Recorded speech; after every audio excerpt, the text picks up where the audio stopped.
In this final part of our episode with Zoe and Joe, we're looking at tips for applying for the RICS Matrix Awards and what potentially will help you stand out with a successful application. So, I think you both potentially had slightly different processes, maybe for your first award, Joe. But have you both applied for the awards at some point? I think, yeah, you have. Yes. Awesome. Okay. So I suppose I don't know who wants to go first. Maybe Joe, you this time. But what would you say to others thinking about applying in terms of what's the hardest part of the application or the decision or certain part of the actual form or whatever it might be? I suppose the hardest part, because the way that the matrix submission has been in previous years, whether that ever changes or not, I can't say, but it's split into categories and you provide evidence for each category. So it's making sure that you've got evidence to cover each of the categories that it asks you to write about. Take your time over it. Don't just rush something through. Like we've already said, because I see it as a reflective process. So sit down quietly and just reflect on what you've done and just start writing out ideas of what evidence you can use to support each of the different categories. That is probably the hardest bit, in my opinion. It's going back through your mind of what you've done and matching up what you've done to each of the criteria. Interesting. What similar thoughts? I can see you nodding away, Zoe. Is it similar thoughts for you? Very relatable, yeah. I think one of the important things is start it as early as you can, because they do release the award submission date quite early. So I like to give myself plenty of time, but also not too much time so that you leave it and then you're panicking at the end. But I sort of, like Joe said, it's split into sections. So I would put as a diary appointment in my diary when I'm going to be focusing on each of those sections. So I'd spend a few days working on each one. I also did read it out loud to some people just to get their initial feedback on how it came across. Although they weren't people that were even in the profession, which is quite good in a way, because you want it to be engaging and enticing, and you want to have got it across in the right way. So I did get some feedback from people, which was quite beneficial. But also try not to worry too much about the content, because there is a word count, a restricted word count, and it's really, really important that you put the focal point of each category within that word count, and that you don't ramble, get it straight to the point. Even if you do less of the word count, as long as you've, hit the nail on the head with each point and got it across in the right way, then, I think that's, like Joe said, it's all evidence-based. So you want to be relating your achievements to each category. I found that putting my own sort of personality into it a little bit probably helped me out. So that you can use your imagination there, but you get what I'm saying. Be creative with it. Try not to be too technical, because we all sort of we run away with that a bit sometimes. Oh, no, definitely. I think it's a very good point, because it's very easy when your head's stuck in something to think you've answered the question if you don't reflect and go back over it, but also understand what's been interesting about it. So it's giving it to someone else who's not seen it at all and goes, actually, you've said that thing 3 times, or you've taken 1,000 times longer than you needed to say this short sentence. So it's interesting, Zoe. It's interesting, Zoe, that you showed other people, because I didn't show anybody. I hardly tell any. I didn't tell anyone, really. Oh, I'm talking about my mum here. I don't think I even told my mum until I was shortlisted. I don't know. I think for me, it sort of just gave me a little bit of, what's the word? Like, I was a bit sort of calmed down because it wasn't just all me. Somebody else had said, yeah, that sounds good. And it just gave me a little bit of comfort. Or you could blame somebody else if you weren't shortlisted. Yeah. That's like, choose your tactics. Yeah. But I think like within the sections themselves, like I say, you know, it's so easy to start talking about something and then you actually go off topic. Yeah. So it's always important to just keep it refined and not overthink it, because that's so tempting to do that. So it's given me flashbacks of being at school where it's like, answer the question. Yeah, you got to focus on that. It's true. It's the same if you're doing a job for a customer, you've actually answered the question. But I suppose within the different sections, does it matter? Some people might worry that they've not got completely separate examples for every part. Does it matter if you reuse an example, but from a different perspective to show that particular competency or section they're looking to hear about?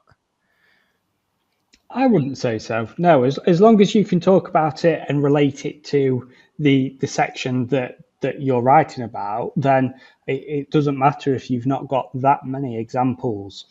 I think the one thing that I find is that testimonials are so important, because you are encouraged to get testimonials and include that within the submission. And I think it's the proof that no matter what I'm writing about, if somebody else can say that about me as well, then that's just a double tick instead of the single tick. Similarly, I think if you can, whilst like I agree with Zoe, don't be too technical, but if you can get facts and figures in there as well, that is proof that you are doing what you're talking about. If you can talk about, I don't know, how many instructions something created off the back of something you've done, that is hard evidence rather than just talking. So if you can get as much of that in as possible, then I think that's the best way to get a good submission written. Yeah, it's evidence-based then, isn't it, Joe? You've got the result from what you're saying you've done. We can all talk about what we've done, but unless you've got anything to back it up. So, yeah, absolutely spot on. If interestingly, you both applied fairly soon after qualifying, which makes sense. It's your first 10 years. But